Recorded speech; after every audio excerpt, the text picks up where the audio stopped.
அனைவருக்கும் வணக்கம். இது உங்கள் அபிமான சொல் அலை வலைவொலி நிகழ்ச்சியில் பாடல் அலை கேட்க ரசிக்க உங்கள் ஸ்ரீவித்யாவுடன். என்னோடு இன்றைய நிகழ்ச்சியில் இணைபவர் திருமதி விஜயலட்சுமி அவர்கள், பாடகி. இவரோட இனிமையான குரலில் தான் இன்னைக்கு நீங்கள் நிறைய பாடல்களை கேட்டு ரசிக்க போகிறீங்க. திரைப்பட பாடல்கள் அப்படின்னாலே நம்ம எல்லாருக்கும் பிடிச்சது தானேங்க. ஆனால் ஒரு சில பேர் இல்லைம்மா எங்களுக்கு இந்த காலத்து திரைப்பட பாடல்கள்லாம் பிடிக்காது, கொஞ்சம் முன்னாடி காலத்தில் இருக்கும் பொழுது நல்ல கவிதை நயமான கொஞ்சம் மெல்லிசையான பாடல்களாக வந்தது, இப்போ இருக்கிற ஆரவாரமும் அது எங்களுக்கு பிடிக்கல அப்படின்னு சொல்லுவாங்க. இந்த காலத்து இசையமைப்பாளர் ஒருவர் இசையமைத்த பாடலுக்கு வரிகள் இயற்றியவர் 1000 காலத்து முன்னாடிங்க. இந்த மாதிரியான ஒரு பாடல் காம்பினேஷன் எப்படி இருக்கும்? அதாவது தமிழ் சங்க இலக்கியங்களின் தழுவல்களாக தமிழ் சங்க இலக்கியங்களில் வந்த சில வரிகளை எடுத்து இன்றைய சில பாடல்கள் அமைந்திருக்கின்றன. அந்த மாதிரி வந்த திரைப்பட பாடல்களை பற்றி தான் நம்ம இப்போ பார்க்க போகிறோம். 1000 காலங்களுக்கு முன்னே எழுதின லிரிக்ஸுக்கு இப்போ இசையமைத்து வந்த பாடல்களை பற்றி தான் நாம் இன்னைக்கு பார்க்க போகிறோம்.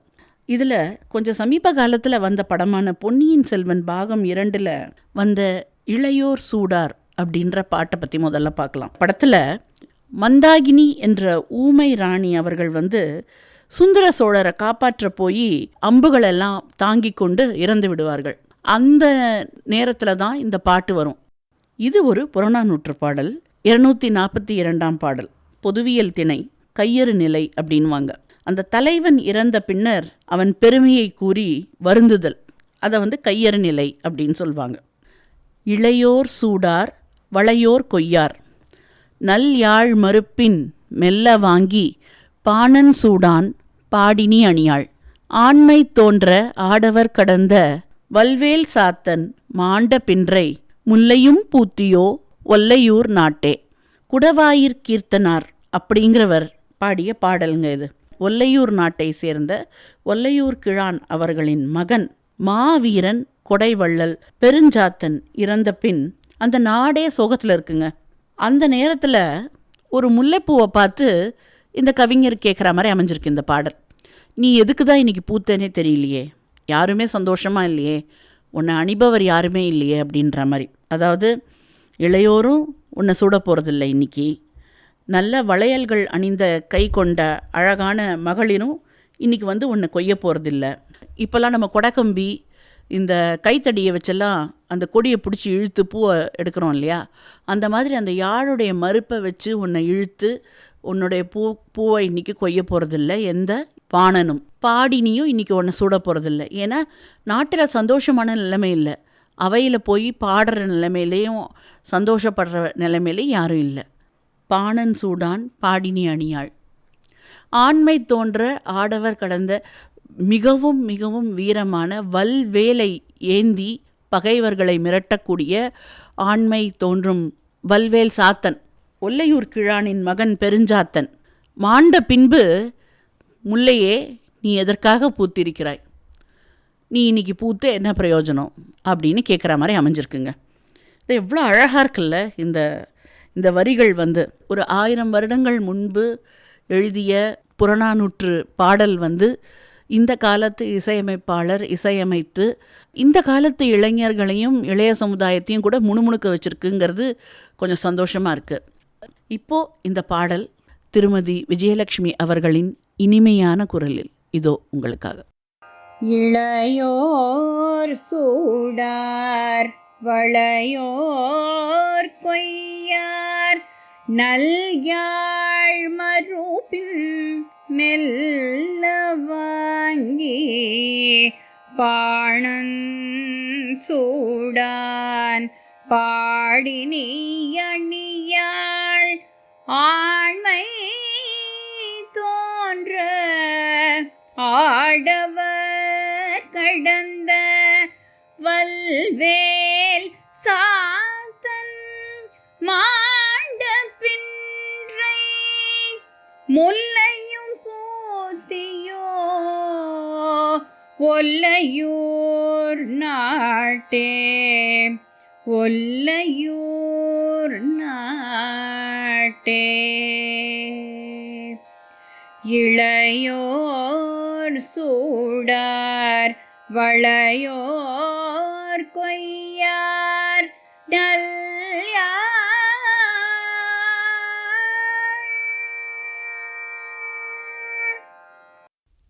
இப்போ நாம் கேட்ட பாட்டு வந்து சங்க இலக்கியத்தை சேர்ந்தது.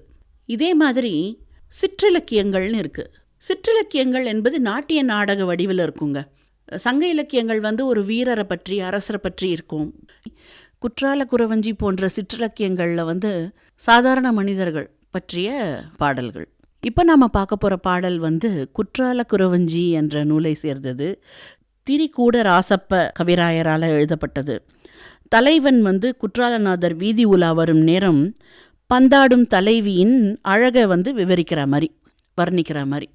காதலன் படத்தில் ஹீரோ ரொம்ப நாள் கழித்து ஹீரோயினும் ஹீரோவும் பார்த்துக்கிறாங்க ஒருவர். இந்த பாடல் வந்து இசைக்குங்க.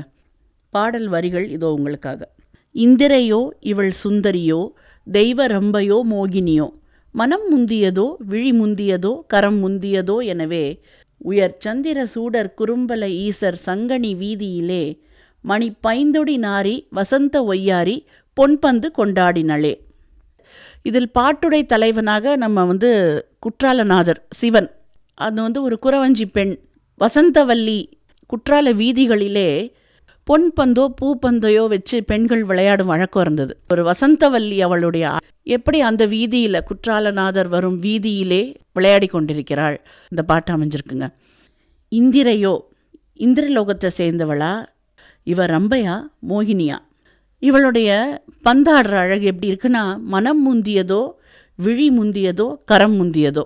பந்து ஒருத்தருக்கு ஒருத்தர் பிடித்து விளையாடுறாங்க, அது வந்து அப்படி இருக்குது. இதை இன்னொரு மாதிரியும் எடுத்துக்கலாம். அந்த குற்றாலநாதரை பார்க்கும் பொழுது இவள் மனம் முந்தியதா விழி முந்தியதா கரம் முந்தியதான்னு சொல்ல முடியாத மாதிரி அந்த தலைவனை பார்த்து இவங்களோட ரியாக்ஷனை பற்றி அப்படின்னு சொல்கிறாருன்னு வச்சுக்கலாம் கவிஞர். உயர் சந்திர சூடர் குறும்பல ஈசர், சந்திரனை சூடிக்கொண்டு வரும் குறும்பல ஈசரான சங்கணிந்த குற்றாலநாதர் வரும் வீதியிலே பைந்தொடி நாரி வசந்த ஒய்யாரி, வசந்த வல்லியை குறிக்கும். பொன்பந்து கொண்டாடினளே, பொன்னாலான பந்தை வைத்து விளையாடி கொண்டிருக்கிறாள். இப்போ இந்த பாடலை திருமதி விஜயலட்சுமி அவர்களின் இனிமையான குரலில் கேட்போம் வாங்க. இந்திரையோ இவள் சுந்தரியோ தெய்வரம்பய மோகினியோ மனம் முந்தியதோ விழி முந்தியதோ கரம் முந்தியதோ எனவே உயர் சந்திர சோடர் குறும்பல ஈசர் சங்கனி வீதியிலே மணி பைந்தொடி நாரி வசந்த ஒய்யாரி பொன்பந்து கொண்டாடினளே. மனம் முந்தியதோ விழி முந்தியதோ கரம் முந்தியதோ எனவே.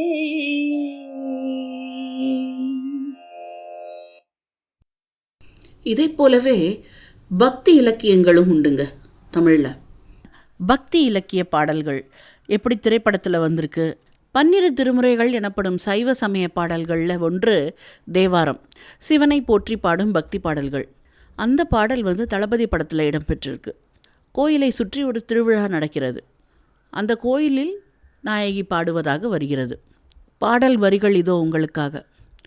குனித்த புருவமும் கொவ்வை செவ்வாயில் குமின் சிரிப்பும் பனித்த சடையும் பவழம்போல் மேனியில் பால் வெந்நீரும் இனி தம் உடன் எடுத்த பொற்பாதமும் காணப்பெற்றால் மனித பிறவியும் வேண்டுவதே இந்த மாநிலத்தே அப்படின்னு திருநாவுக்கரசர், அதாவது அப்பர் எழுதியிருக்கிறார். முக்தியைத்தானே பெரிய வேண்டுகோளாக வைப்பாங்க. ஆனால் இவர் என்ன சொல்கிறாருன்னா, குனித்த, அதாவது வளைந்த அழகான புருவங்களை கொண்ட அந்த முகத்தையும் கோவைப்பழம் போன்ற சிவந்த உதடுகளை கொண்ட வாயின் குறுநகை புன்னகை, அந்த புன்னகையையும் காண முடியும் அப்படின்னா, பனித்த சடை, கங்கை நதியால் குளிர்ந்து போன சடை, பவழம் போல ஜொலிக்கின்ற மினுக்கின்ற மழமுழவென்ற மேனியை கொண்ட சிவனின் ஒற்றை கால் எடுத்த தாண்டவத்தையும் காண முடியும் என்றால் மனித பிறவியாகவே நான் இருக்க வேண்டுகிறேன் அப்படிங்கிறார். இப்போ இந்த பாடல் திருமதி விஜயலட்சுமி அவர்களின் இனிமையான குரலில். இதோ உங்களுக்காக. குனித்த புருவமும் கொவ்வை செவ்வாயில் குமிழ்ச்சிரிப்பும் பனித்த சடையும் பவளம் போல் மேனியில் பால் வெண்ணீரும் இனித்த முடையெடுத்த பொற்பாதமும் காண பெற்றால் மனித பிறவியும் வேண்டுவதே இந்த மாநிலத்தே, மனித பிறவியும் வேண்டுவதே இந்த மாநிலத்தே. இதே பக்தி இலக்கியத்தை சேர்ந்த திருப்பாவை 12 ஆழ்வார்களில் ஒரே பெண் ஆண்டாள் அவர்கள் தாங்க. அவர்கள் பாவை நோன்பு விரதம் இருந்து கண்ணனை சேர விரும்பினார். அதை கொண்டே அவர் இந்த திருப்பாவை என்ற நூலை எழுதினார். அதில் ஒரு பாடல், ஆழிமழை கண்ணா என்ற பாடல், பொன்னியின் செல்வன்ற திரைப்படத்தில் இந்த பாடல் இடம்பெற்றிருக்கு. சிறிய வயது நந்தினி பாடுவதாக அமைந்திருக்கும் கோவிலில். இதோ அந்த பாடல் வரிகள் உங்களுக்காக. ஆழிமழை கண்ணா ஒன்று நீ கைகரவேல், ஆழிவுள் புக்கு முகுந்து கொடு ஆர்த்து ஏறி, ஊழி முதல்வன் உருவம் போல் மெய்கருத்து பாழியம் தோளுடை பத்மநாபன் கையில், ஆழிபோல் மின்னி வலம்புரி போல் நின்று அதிர்ந்து, தாழாதே சாரங்க அமுதத்தை சரமழை போல் வாழ உலகினில் பெய்திடாய், நாங்களும் மார்கழி நீராட மகிழ்ந்தேலோர் எம்பாவாய். இந்த பாடலில் கடல் அளவு மழை பொழிவாய் கண்ணா அப்படின்னு ஆண்டாள் கண்ணனை பார்த்து கேட்கிறார்கள். கடல் அளவு மழை பொழிவாய் கண்ணா, உனது நீரை மறைக்காமல் கொடு, கடலில் சென்று நீரை முகர்ந்து வந்து ஊற்று, கருமையான உடம்பு போன்ற மேகத்தை கொடு, உலக முதல்வனான நீ பாழியம் தோள் உடை, அதாவது திண்மையான தோள்கள் கொண்ட பத்மநாபன் கையில் இருக்கும் சக்கரம் போல் மின்னலை வரவழைத்து, பலம்புரி சங்கு முழங்கும் இசை போன்ற இடியை தந்து, தாமதம் இல்லாமல் வில்லில் இருந்து சரசரவென பெய்யும் அம்பு மழை போன்ற மழையை கொடு, நாங்கள் மார்கழி மாதம் சந்தோஷமாக நீராட வேண்டும் கண்ணா. அதாவது கடல், கார்மேகம், இடி, மின்னல், மழை அப்படின்னு பார்த்தீங்கன்னா, ஆக்சுவலி ஏதோ அந்த வாட்டர் சைக்கிள் பற்றி அப்போவே நம்ம ஆண்டாள் கூறிட்டாங்களோ. ரொம்ப 1000 வருடங்களுக்கு பின்னால் நம்மளுக்கு தெரிந்த விஷயம் அவங்க முன்னாடியே சொல்லிட்டாங்க பாருங்கள். இது பொன்னியின் செல்வன் திரைப்படத்தில் ஆண்டாளை போன்ற இளைய பருவத்தில் உள்ள நந்தினி அவர்கள் பாடுவது போன்ற அமைந்திருக்கும். இதோ அந்த பாடல் திருமதி விஜயலட்சுமி அவர்களின் இனிமையான குரலில் உங்களுக்காக. ஆழிமழை கண்ணா ஒன்று நீ கை கரவேல், ஆழியுள் புக்கு முகந்து கொடார்த்தேரி, ஊழி முதல்வன் உருவம் போல் மெய் கருத்து பாழியன் தோளுடை பத்மநாபன் கையில், ஆழி போல் மின்னி வலம்புரி போல் நின்றதிர்ந்து, தாழாதே சார்கம் உதைத்த சரமழை போல் வாழ உலகினில் பெய்திடாய், நாங்களும் மார்கழி நீராட மகிழ்ந்தேலோரம்பாவாய். தமிழ் சங்க இலக்கிய பக்தி இலக்கிய பாடல்கள் எப்படி திரை இசையில் பாடல்களாக வந்திருக்குன்றதை பற்றின இந்த நிகழ்ச்சி உங்களுக்கு பிடித்திருந்ததுன்னா தயவு செய்து உங்கள் விமர்சனங்களை கமெண்ட்ஸில் பகிரவும். என்னோடு இந்த நிகழ்ச்சியில் இணைந்த திருமதி விஜயலட்சுமி பாடகர் அவர்களுக்கு மிகவும் நன்றி. மேலும் இதை போன்ற ஒரு நிகழ்ச்சியில் உங்களோடு இணையும் வரை உங்களிடமிருந்து விடைபெறுவது உங்கள் ஸ்ரீவித்யா. இது சொல் அலை. கேட்க ரசிக்க உங்கள் ஸ்ரீவித்யாவுடன். நன்றி, வணக்கம்.